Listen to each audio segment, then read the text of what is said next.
എൻ്റെ ലൈഫിലെ ഏറ്റവും മനോഹരമായ ദീപാവലിയാണ് കഴിഞ്ഞ വർഷം കടന്നുപോയത്. ഈ കാണുന്ന പോലെ വലിയ പൂജാ സെറ്റപ്പിലൊക്കെയാണ് കഴിഞ്ഞ പ്രാവശ്യം ദീപാവലി ആഘോഷിച്ചത് കേട്ടോ. അടുത്തുള്ള ഹൗസ് ഓണർ ഞങ്ങൾ വിളിച്ചു വരുത്തി അവരുടെ പൂജയിലൊക്കെ പങ്കെടുപ്പിച്ച് കുറേ സ്വീറ്റ്സും പടക്കവും എല്ലാം തന്നു. നാട്ടിൽ നിന്ന് അച്ഛനും അമ്മയും വന്നതുകൊണ്ട് തന്നെ ഭയങ്കര സന്തോഷത്തോടു കൂടിയാണ് ദീപാവലി കടന്നുപോയത്.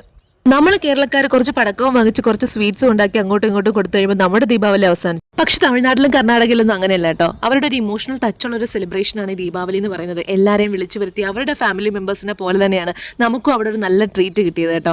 അവരുടെ പൂജയിൽ പങ്കെടുപ്പിച്ചു, അവരോടൊപ്പം പടക്കം പൊട്ടിച്ചു, കുറേ പടക്കങ്ങൾ ഞങ്ങൾക്ക് തന്നു വിട്ടു. അത് ഞങ്ങൾ വീട്ടിൽ പോയി അടിപൊളിയായിട്ട് പൊട്ടിച്ചു. ഞങ്ങളും കുറേ പടക്കങ്ങൾ വാങ്ങിച്ചു. അതുകൂടാതെ എൻ്റെ ഫ്രണ്ടും അച്ഛനും അമ്മയും എല്ലാവരും ഒരു മനോഹരമായൊരു ദീപാവലിയായിരുന്നു. പക്ഷേ ഇന്നത്തെ ദീപാവലിയിൽ എൻ്റെ കൂടെ ആരുമില്ല. അവരെ ഞാൻ ഒരുപാട് മിസ് ചെയ്യുന്നുണ്ട് കേട്ടോ. അവരും എന്നെ മിസ് ചെയ്യുന്നുണ്ടായിരിക്കും. എല്ലാവരും നമ്മുടെ കൂടെ എപ്പോഴും ഉണ്ടായിരിക്കണമെന്നില്ല. പക്ഷെ നമുക്ക് പ്രിയപ്പെട്ടവർ നമ്മുടെ കൂടെ ഉള്ളപ്പോൾ ആ മൊമെന്റ്സ് നമ്മൾ അത്രയേറെ മെമ്മറബിൾ ആക്കിയ ഈ ദീപാവലി പോലെ ആ ഓർമ്മകൾ എന്നും നമ്മുടെ ജീവിതകാലം മുഴുവൻ ഉണ്ടായിരിക്കും. അപ്പോൾ എല്ലാവർക്കും ഒരു ദീപാവലി ആശംസിച്ചുകൊണ്ട് ടാറ്റാ.